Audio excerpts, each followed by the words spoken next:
राम मंदिर का निमंत्रण जो है कि ठुकरा दिया है कांग्रेस।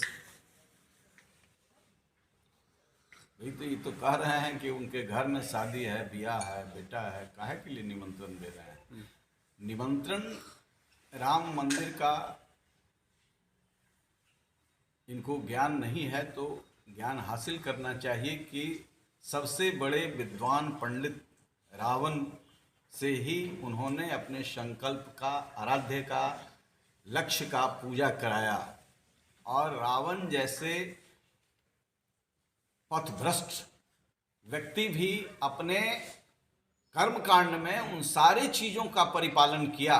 तो राम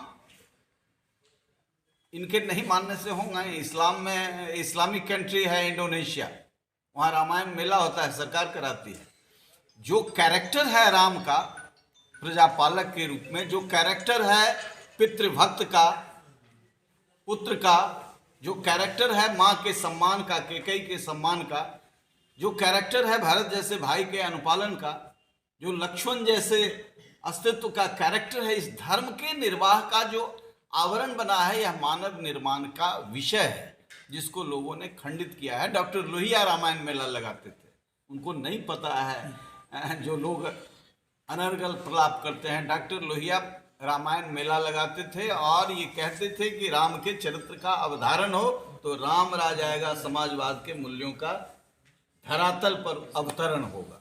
वही काम तो नरेंद्र मोदी कर रहा है जो डॉक्टर लोहिया कहते थे, जो राजेंद्र प्रसाद और सरदार पटेल ने संकल्प लिया था नव जागरण का। और नव जागरण का पहला अध्याय वो सोमनाथ मंदिर के निर्माण के साथ हुआ।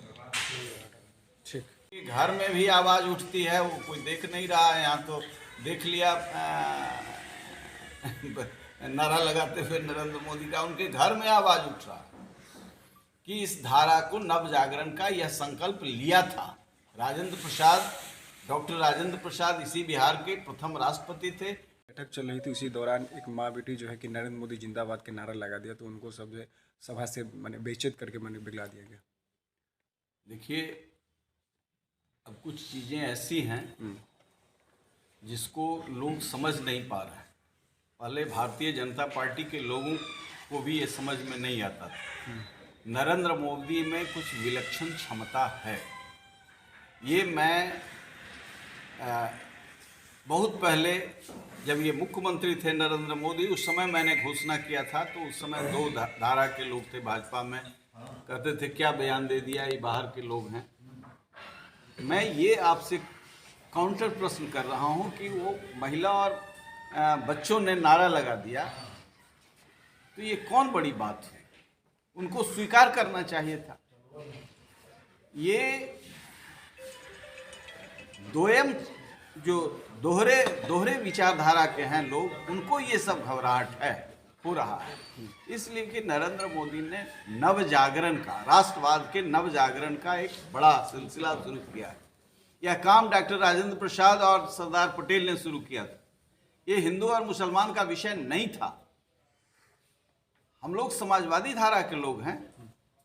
हम कह रहे हैं कि यह नव जागरण का कालखंड का नेतृत्व नरेंद्र मोदी ने लिया है।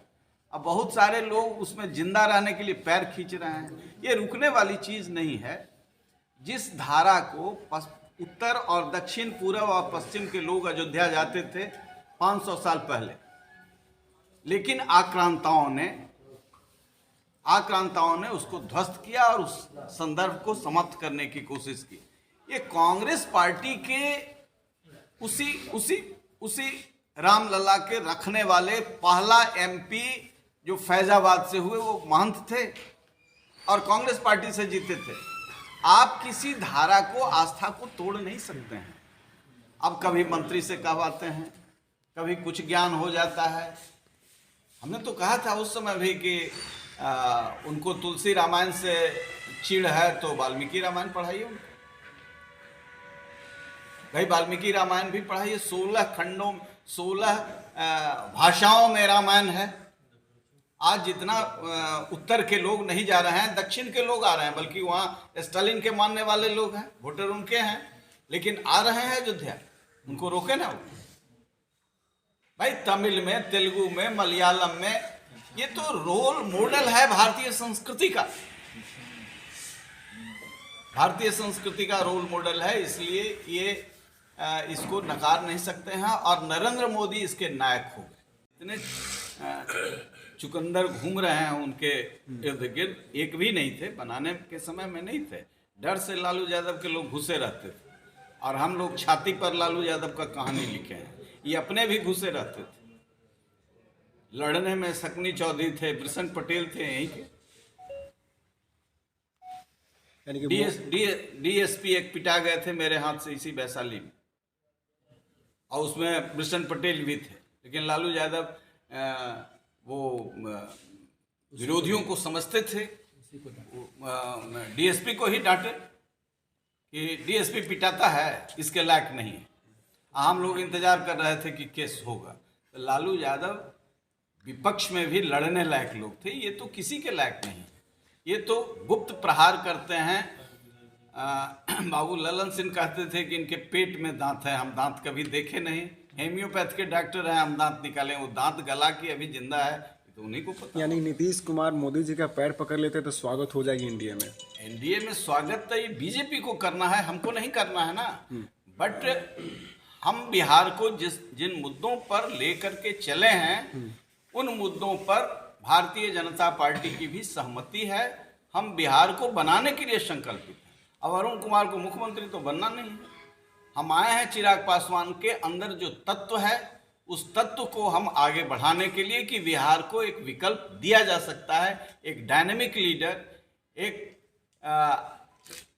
आइडिया से lace visionary leader, young leader, पढ़ा लिखा आदमी जिसमें सब क्षमता है। तो हम इस क्षमता को आगे बढ़ाने के लिए, तराशने के लिए आए हैं। और हमारा पूरा विश्वास है कि हम बिहार को बनाएंगे। अब तो हम लोग भी उम्र हो गया, लेकिन जो कालखंड है उसमें बिहार को बनाने में एक सशक्त नेतृत्व यह पार्टी देगी। ये मुजफ्फरपुर घटक दल के हैं जीतन राम मांझी, उन्होंने एक बयान दिया है कह कि नीतीश कुमार माने एक चौंकाने वाला फैसला लेने वाले हैं। आप पुराने सहयोगी रह चुके हैं, क्या होने वाला है? भाई नीतीश कुमार तो अब कोई चौंकाने वाला फैसला क्या लेंगे, क्योंकि उनको तो लोग चौंकाने वाला व्यक्ति ही समझ गया है। जब कोई एक्शन लेंगे तो चौंकाने वाला एक्शन लेंगे। कोई नई कला का वो आविष्कार करें तभी चौंकाने वाला। चौंकाना तो एक ही चीज़ हो सकता है कि पलटा मार सकते हैं। तो इसका तो इससे तो अलंकृत हो गए हैं। पलटू चाचा तेजस्वी जी ने कह दिया है, उनका परमानेंट नाम हो गया है। अब एक पलटा और मारेंगे तो इसमें कौन चौंकने वाली बात तो कुछ है नहीं। इस क्रिया के वो मर्मज्ञ हैं, तो इसमें चौंकने वाली कोई बात हो नहीं सकती है। इसलिए जीतन राम मांझी हमारे अभिभावक स्वरूप हैं, और बचपन से मैं जानता हूं उनको। मन में जो आता है वो साफ साफ बोल देते हैं। तो उनको लग रहा होगा कि फिर ये एनडीए में जाएंगे। तो इसका तो आप लोग भी, मीडिया के लोग भी पूरा लिख रहे हैं, समझ रहे हैं, जो उनको जानते हैं करते हैं। इससे कोई चमकने वाली बात हो नहीं सकती। नीतीश कुमार जी से के सवाल को बहुत गंभीरता से अब हमारी पार्टी नहीं लेती, मैं तो बिल्कुल नहीं लेती। क्योंकि बिहार को जितना नाश करना था वो सब कर चुके। अब जो लोग भी, किसी के लिए वो लायबिलिटीज है। मैं समझता हूँ कि जब विधानमंडल में उनके अभिभाषण के 4 महीना पहले मैंने कहा था कि उनके राष्ट्रीय अध्यक्ष उनको कोई दवा खिला रहे हैं और उनको आसक्त बना रहे हैं, वह किसी के ऊपर जा रहे हैं, तो मीडिया के लोग पूछते थे आपके पास प्रमाण क्या है। अब मीडिया के लोग कहते हैं आप जो कह रहे थे वो प्रमाण तो मिल गया। प्रमाण तो विधानमंडल में जो उनका जो एक्शन था वह कोई न्यूड फिल्म का भी उससे ज़्यादा गंदा एक्शन नहीं हो सकता है। जो वक्तव्य उन्होंने दिया उसके बाद तो पूरी दुनिया जान रही है, दुनिया के कई हिस्सों से रिएक्शन आया।